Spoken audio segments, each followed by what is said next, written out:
My parents tried to control my future kids with absurd rules, so I showed them what it truly means to protect the family I chose to build. I'm a 32-year-old man, and I've been with my girlfriend for a little over 3 years now.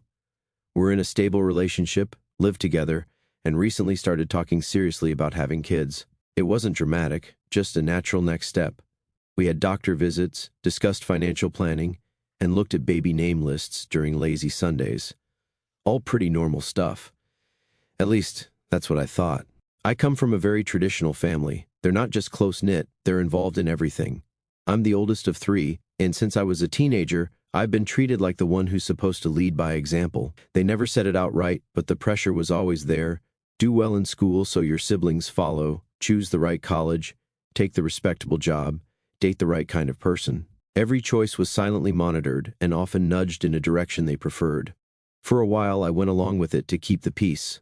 But things started to change when I moved in with my girlfriend, and we built our life together. A few weeks ago, we had a family dinner at my parents' house. My younger brother and sister were there too.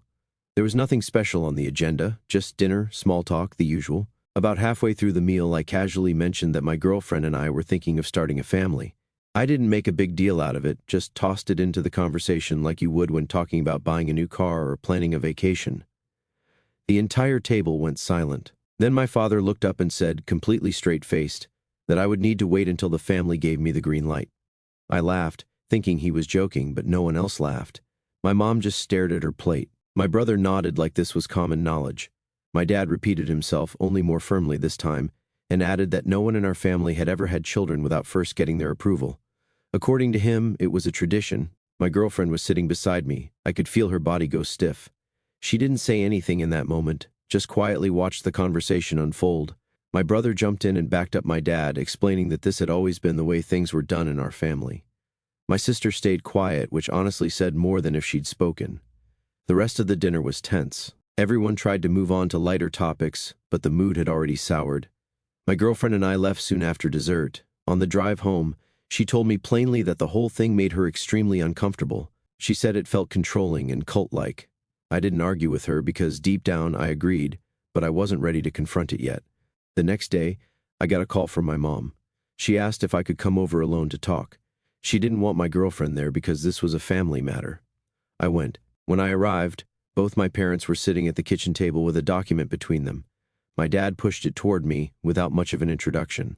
It was printed, stapled, and titled Family Agreement Child Planning Protocol. I wish I was making this up. The document stated that before any child is conceived, the couple must receive written approval from both parents. It had sections about the child's religious upbringing, schooling preferences, and even a clause that any baby name had to be approved to ensure it aligned with family dignity. They were completely serious. I asked if this was some kind of elaborate prank. They said no. My mom explained that this document had already been signed by my brother and sister. She said it was an important part of maintaining family unity, that signing it was about trust, about legacy. I said no, not rudely, just directly. I told them I wasn't going to sign anything like that. My dad's face went red. He said I was acting like an outsider. My mom looked disappointed, like I had just betrayed them. They didn't yell or get aggressive. They just said they were deeply hurt, and that if I continued down this path, I'd be tearing the family apart. I walked out of that house without taking the paper. That decision split everything open. My parents stopped calling. My brother sent me a text saying I was being selfish. My sister hasn't reached out at all. That dinner conversation, that document, it flipped everything. My girlfriend and I weren't even pregnant yet, and already we were being told how to raise our future child. The worst part was finding out my siblings had signed similar agreements years ago. They never said a word, not once. I kept thinking about what kind of pressure they must have been under to go along with something like that. It felt like I had stepped out of reality and into some kind of twisted script. Since that night, nothing has been the same. After walking out of that meeting with my parents and refusing to sign their so-called family agreement, I didn't expect everything to spiral as fast as it did. A couple of days passed, and I convinced myself maybe they just needed time to cool off. Despite everything, I decided to try talking to them again, perhaps naively hoping for a calm conversation to clear the air. I showed up at their place in the late afternoon. My father opened the door and let me in, but his expression was flat. I sat down with both of them at the kitchen table again, thinking maybe I'd misread how serious they were. That wasn't the case. Right out of the gate, my father said I was being selfish and irresponsible. He brought up the family legacy again, saying I wasn't fit to continue it if I refused to respect the rules that had kept the family strong for generations. He didn't raise his voice. He didn't need to. He spoke like it was already decided, like I was some kind of failure for wanting to make my own choices. I didn't argue. I just left. That same week, my girlfriend tried reaching out to my mother. She thought maybe a one-on-one conversation might go better. They met at a coffee shop near our apartment. My girlfriend came home looking like someone had flipped a switch off inside her. All she said was that it was a waste of time. My mother didn't want to listen. She told her straight out that she wasn't part of the family, so she didn't have a say in anything that involved it. That included children. We stopped bringing it up after that. It felt like every attempt to talk was met with a wall. A few days later, I got a text from my sister. She asked if we could talk, just the two of us, which felt at odds with her earlier silence during the family dinner. I met her in a quiet park not far from her place. She brought her toddler along in a stroller. At first, it was small talk, work, weather, nothing deep. Then she told me that she'd signed the agreement a few years ago when she got pregnant. She said she didn't feel like she had a choice. She had just bought a house with help from our parents, and she felt cornered. She didn't say it out loud, but I could see the regret in her face. After that, I took another look at the copy of the agreement they tried to get me to sign. I hadn't read every detail before, just the bold stuff. But buried deeper in it were clauses that weren't just about timing or approval.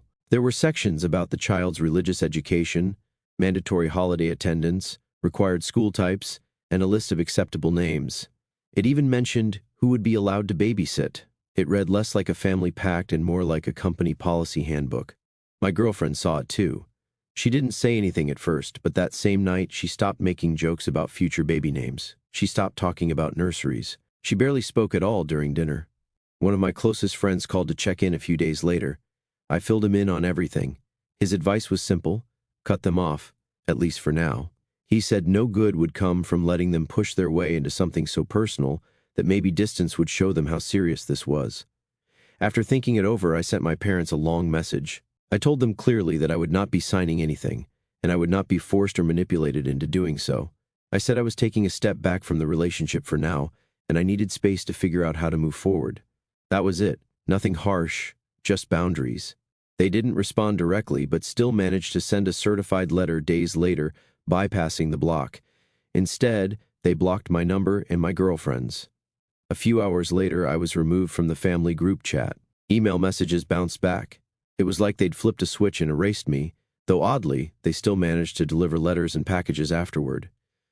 3 days later, I heard a knock at the door. It was my younger brother. I hadn't seen him since the dinner. He didn't ask to come in. He just launched into it right there on the front porch, telling me to stop acting like a stranger, that I needed to apologize to our parents, fix what I'd broken, sign the paper, and do what was expected. It turned into an argument. We didn't yell, but it was loud enough that some neighbors started looking out their windows. Eventually, I told him to leave. He walked away, muttering something about how I was going to regret everything. That night, my girlfriend brought up something we hadn't seriously talked about yet. She said maybe it's time to move, not just to a new apartment, but to a new state, somewhere far enough away to start over, somewhere the family couldn't just drop by uninvited. I didn't answer right away. The next morning, I got a message from one of my cousins. We don't talk often, but he reached out to tell me that I was letting outsiders influence me. He told me the family just wanted what was best, and that if I knew what was good for me, I'd get back in line with tradition. That was when I realized this wasn't just about my parents anymore. The pressure was spreading, quiet calls behind my back, side conversations. The whole thing felt like a campaign. So, I started writing everything down, every message, every conversation, every time someone reached out. Though I was confused about how they still contacted me after blocking us, I backed it all up. I didn't know if I'd need it for anything legal, but I knew I wasn't going to let this turn into a he said, she said mess later, because things were only getting more serious. After everything that had happened with my family, the dinner, the agreement, the visit from my brother, and getting blocked, I decided to stop guessing and get a legal opinion. I made an appointment with a family lawyer who specialized in estate matters and domestic legal boundaries. I brought the printed family agreement along, plus screenshots of messages and a summary of what had happened so far. The meeting didn't take long. The lawyer flipped through the document, scanned a few clauses, and told me plainly that it wasn't legally enforceable. No court would uphold something like that, especially not when it hadn't been signed willingly. Even if I had signed it, he explained, anything involving future children, would still be governed by actual parental rights laws, not a family document. It was basically a scare tactic dressed up in legal-sounding language. Knowing that, we took a breath and picked things back up. My girlfriend scheduled a visit with an OB/GYN. We both went.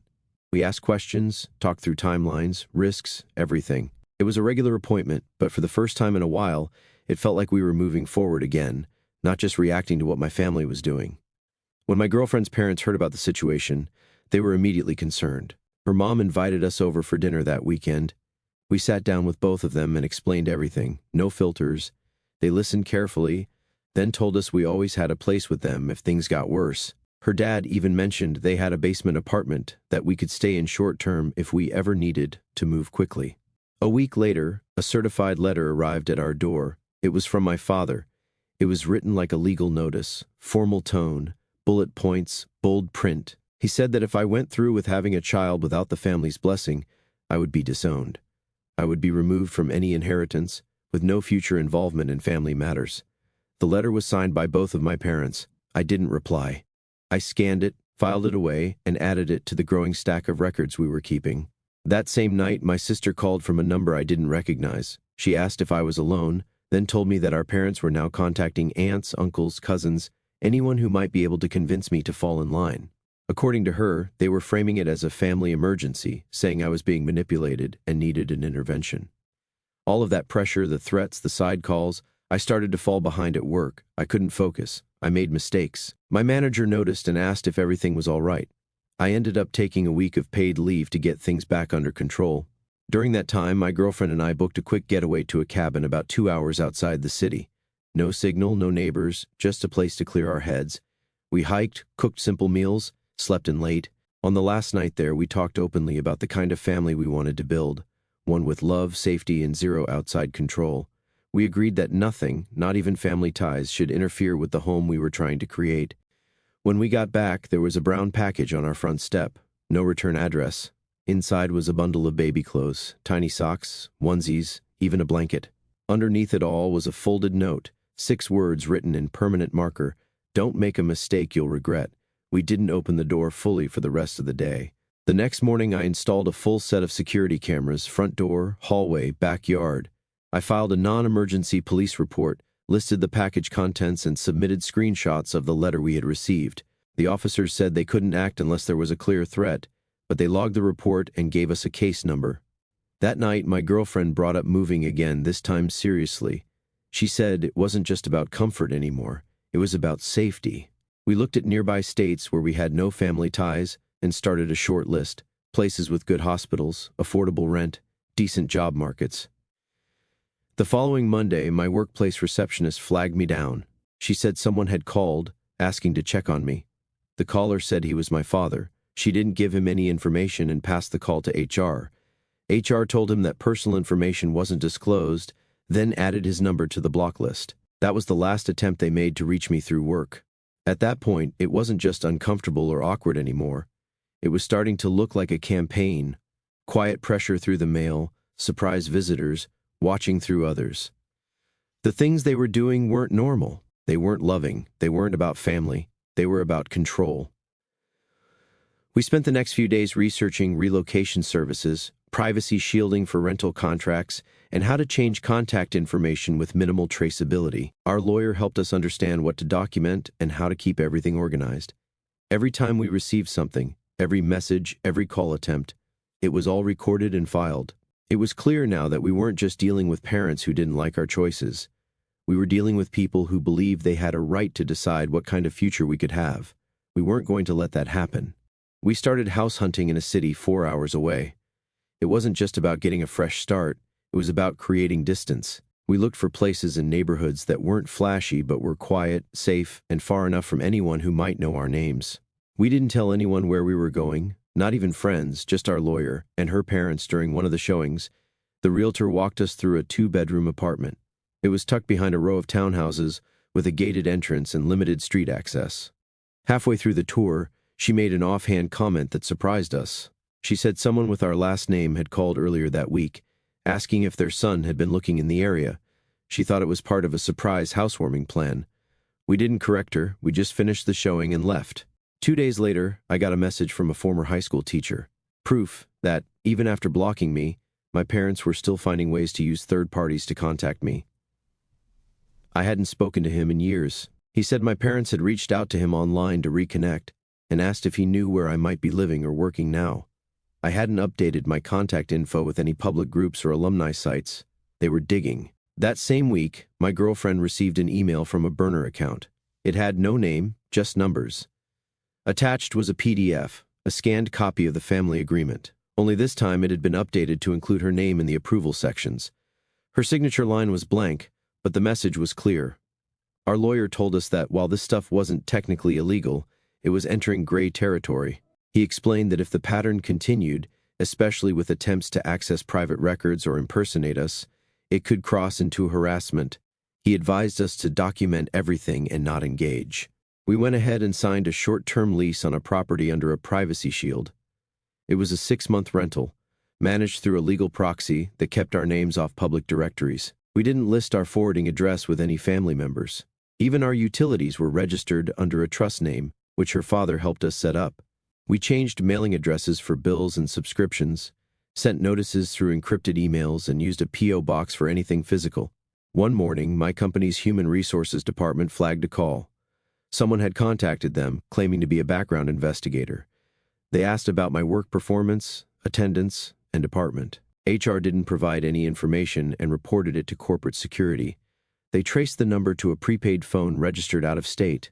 It couldn't be confirmed who placed the call, but they added extra monitoring to my file and alerted the building's front desk in case anyone came by. That same week, my girlfriend found 2 of her car tires partially deflated. Not completely flat, just enough to be dangerous at highway speed. We checked for nails or punctures, but found none. It looked deliberate. We filed a report and installed a dash cam the next day. We also started alternating parking locations and began checking the car before and after every drive. I sat down that night and wrote a formal letter to my father. It was short, typed, and mailed through certified delivery with return receipt. I stated that all contact needed to stop immediately. No phone calls, no emails, no visits, no third-party communication. I included a copy of our attorney's business card and warned that any further interference would be considered harassment and handled through legal action. 2 days later, he responded in his own way. He posted a long message online, on a public platform, framing me as unstable, manipulated, and disloyal. He claimed I had abandoned the family and lost my way. He didn't mention my girlfriend by name, but made it obvious who he was referring to. It was dramatic and full of half-truths. The post gained traction among extended family, and soon I was getting texts and calls from relatives I hadn't spoken to in years. One aunt asked if I was okay. A cousin messaged to say I should make peace before it was too late. Another relative left a voicemail, asking me to remember where I came from. It was clear they'd all seen it and taken his side. That night, I deleted all my social media accounts, every single one. I changed my phone number and didn't share it with anyone outside her parents and our lawyer. We also set up new email addresses. Everything else went to a secure forwarding address. My girlfriend did the same. Once that was done, things finally went quiet. We kept the cameras running. We stuck to the new routines. We stopped going to the same coffee shops, stopped using shared logins, stopped connecting to unsecured Wi-Fi. We were starting from scratch in every way possible: new neighborhood, new daily routes, new online presence. It wasn't easy. It wasn't smooth. But for the first time in a while, we weren't reacting. We were just living. No messages, no knocks, no emails disguised as concern, just quiet. We knew it probably wouldn't last forever, but we were ready either way. We had gone almost a full month without hearing a single word from anyone in my family. No messages, no strange packages, no surprise visitors. It was the longest stretch of silence since everything started. So we used the time to schedule our first visit with a fertility specialist. The appointment took place at a clinic in our new city, one we picked carefully, far from anywhere we'd lived before. The staff were kind, the facility clean, and everything went smoothly. After a few tests, the specialist explained that there might be complications on my girlfriend's side that could make natural conception more difficult. It wasn't a guarantee, just a possibility. We didn't tell anyone about the results, not even her parents. We kept it between us and decided we'd take it one step at a time. That quiet period didn't last. Just a few days later, I was pulled into a meeting with human resources at work. They'd received an anonymous envelope in the mail. Inside were printouts of fake emails, supposedly written by me, full of inappropriate language and false claims about CHIO workers. There was also a typed letter accusing me of hostile behavior and unethical conduct. The formatting looked professional, but HR flagged the content right away as suspicious. They launched an internal review, including checking my email activity, work history, and recent communication logs. I was cleared in less than 48 hours. Still, the fact that someone went to that length was unsettling. Later that same week, my girlfriend found out about a fake Instagram account impersonating her. The profile used her full name, her face, and even some old photos pulled from her locked account. But the captions were twisted, edited to imply things she never said or did. The account followed several of her clients and industry contacts. One photo had been altered to look like she was holding a drink while pregnant. Even though she wasn't pregnant and didn't drink, it was meant to humiliate. We reported the account and submitted a cybercrime complaint. Our lawyer forwarded everything to a contact in digital forensics, and the profile was taken down within 72 hours. All screenshots and links were saved for the case file.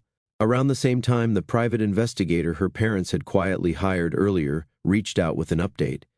We hadn't heard much from him since we moved, but he had been running background checks on suspicious activity surrounding us. He had discovered that someone had been tailing us during our medical appointments. The license plate of the car matched a rental under a corporate account linked to a consulting firm, one that had no direct connection to my family, but was found to be billing services through a third party. After more digging, the investigator confirmed that the third party was a friend of the family, a man my father had once worked with and remained close to. The entire arrangement was structured to avoid direct involvement, but the connection was clear enough. My family had someone watching us through a hired proxy, not technically illegal, but enough to build a solid pattern of behavior. That was the final push we needed. We went to the county courthouse and filed for a temporary restraining order against both of my parents. The documents included everything: emails, letters, recordings, the surveillance findings, the impersonation, and even the HR report. The process took most of the day, and we had to speak with 2 different legal clerks before being assigned a hearing date. The judge reviewed the evidence and granted the order after an expedited review due to the documented pattern of harassment. My parents were barred from coming within 500 feet of us, our home, our workplaces, and from attempting any contact through mail, phone, internet, or third parties. Within a week of the order being issued, a letter showed up at my girlfriend's workplace. It was typed, unsigned, and full of baseless claims about her professional ethics and personal life. Her manager opened it, documented it, and immediately contacted legal. The company issued a cease and desist notice and added her to their internal high-risk list for protective purposes. Security protocols at her office were updated to block unknown visitors, and front desk staff were instructed not to accept any unverified packages. Her parents also took additional precautions. They updated security at their home and added motion lights and video monitoring. They told us that if we ever felt unsafe again, we could move in with them at a moment's notice, no questions asked. Despite the constant back and forth and all the disruptions, we kept pushing forward. We didn't let it stop us from going to follow-up appointments. We didn't cancel our routines or hide indoors. If anything, we became more focused. We checked locks, checked mail, checked devices, but we didn't stop building our life. We knew it wasn't over yet, but we were no longer reacting the way we had before. This wasn't about fighting for control. It was about protecting what we were creating together.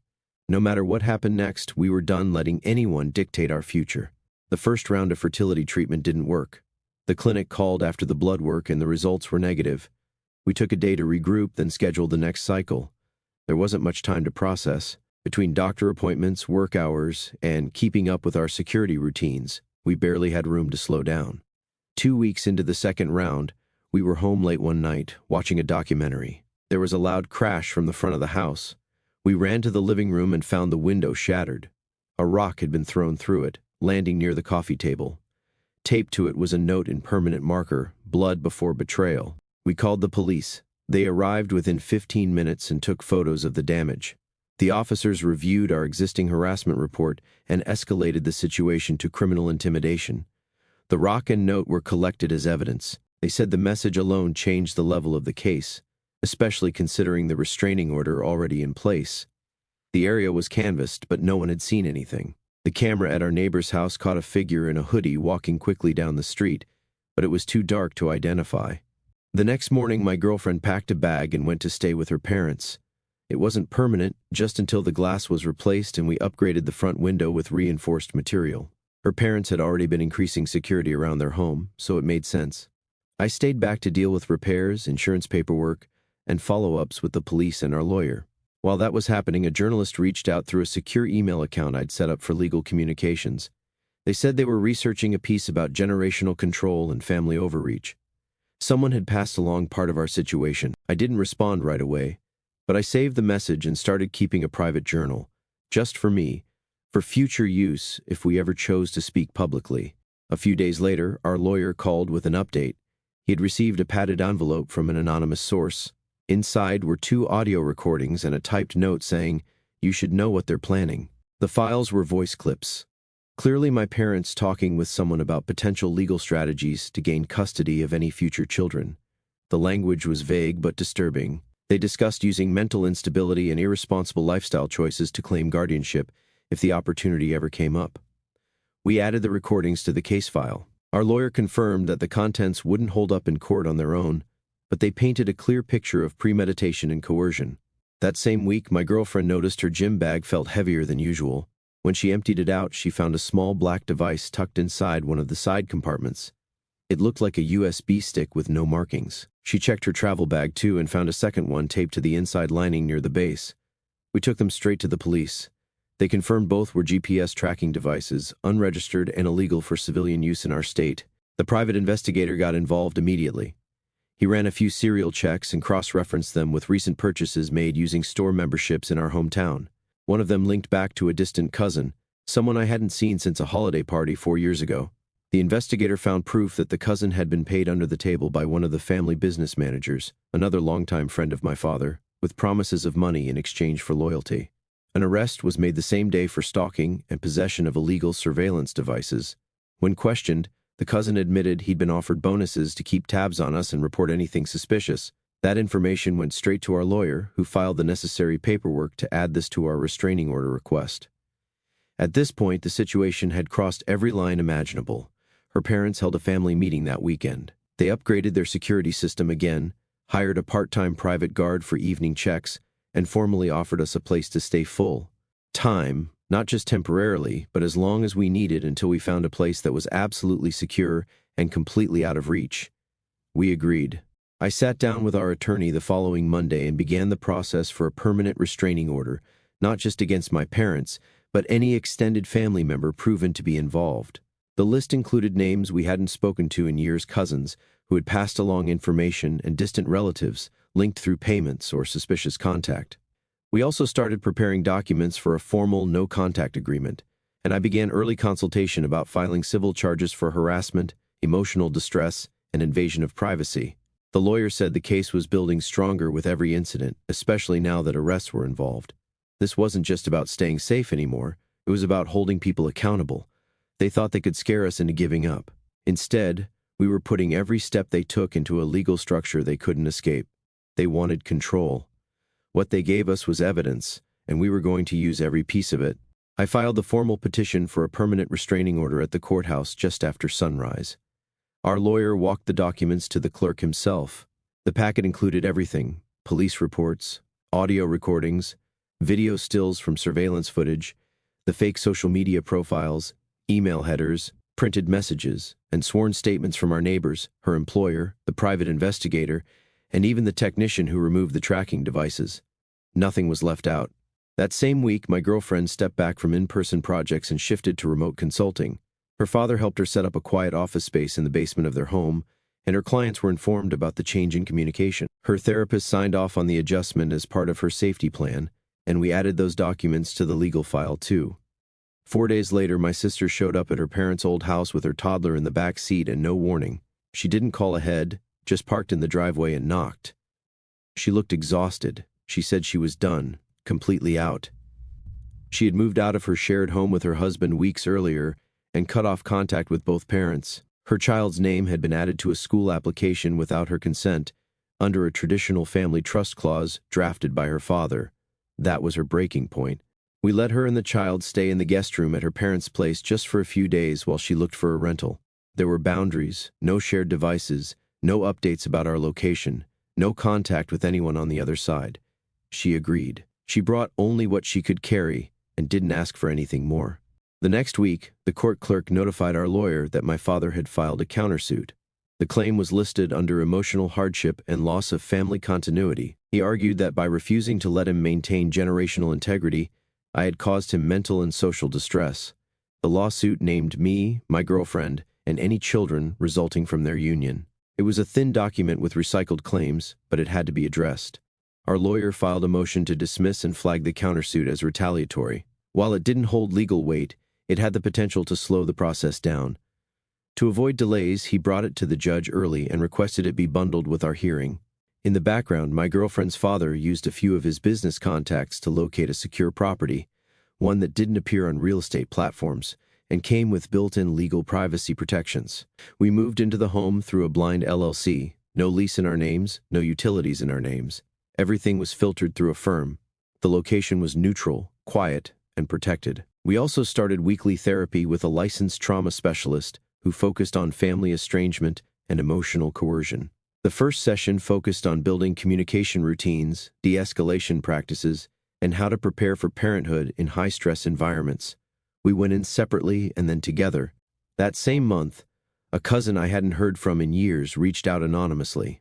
They had screenshots, hundreds of them, from a private group chat involving my parents, an uncle, 2 older cousins, and one of the former family advisors. The messages showed them discussing guardianship loopholes, including trying to claim that I was unfit due to emotional instability, and that they could apply for conservatorship over any child if they had the right documentation. The screenshots were immediately submitted to the court. They were time-stamped, uncropped, and damning.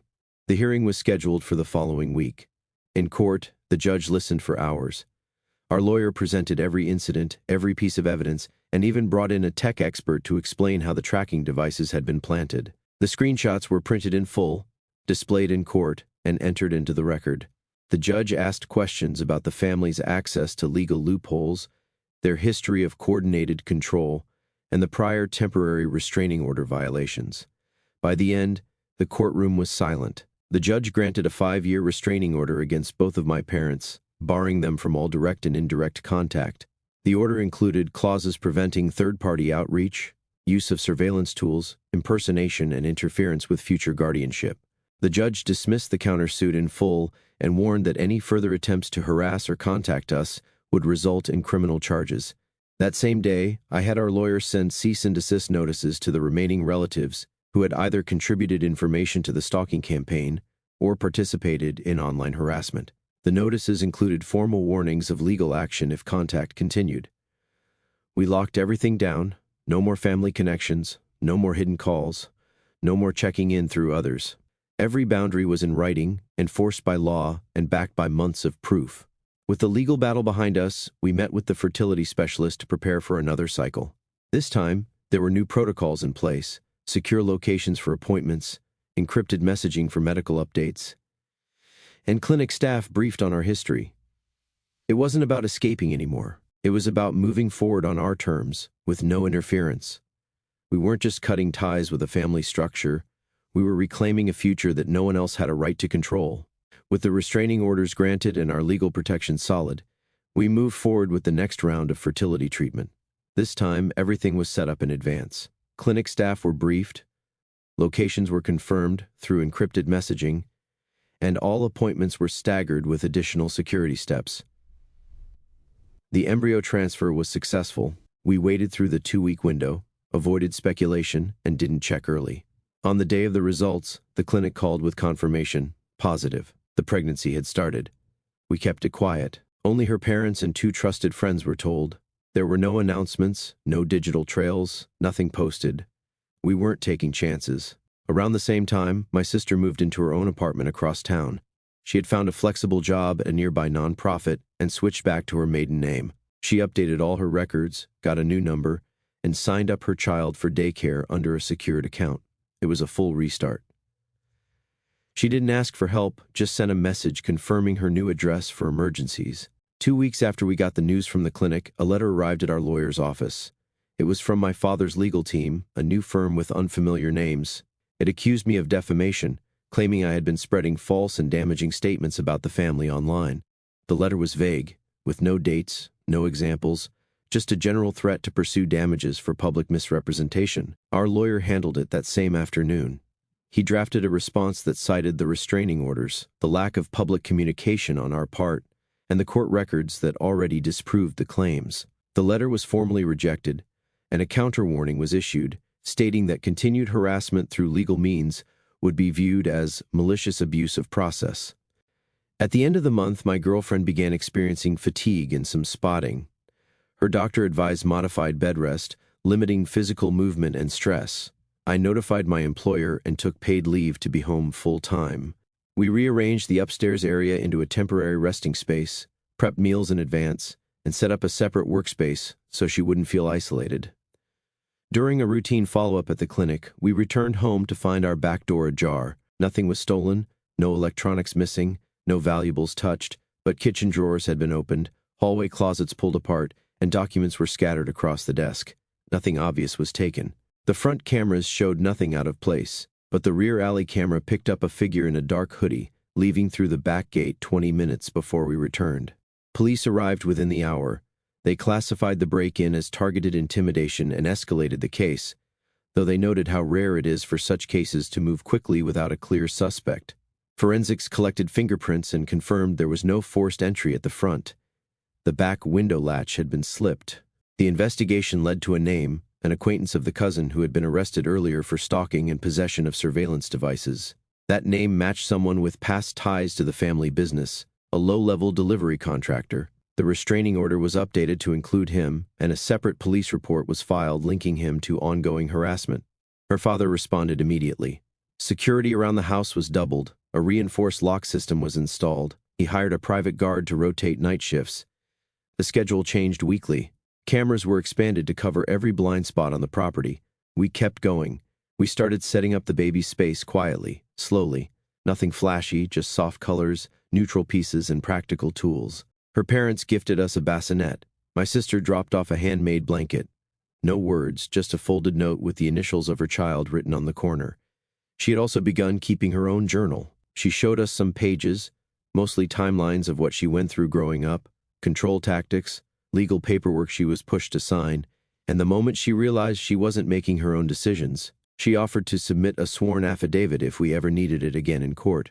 As things settled, we scheduled a meeting with a legal advisor who specialized in family law and future planning. We began drawing up estate documents, emergency guardianship assignments, and clauses about medical decisions and trust management. Every line was written to ensure no one outside of our chosen circle could ever have influence over our child's future.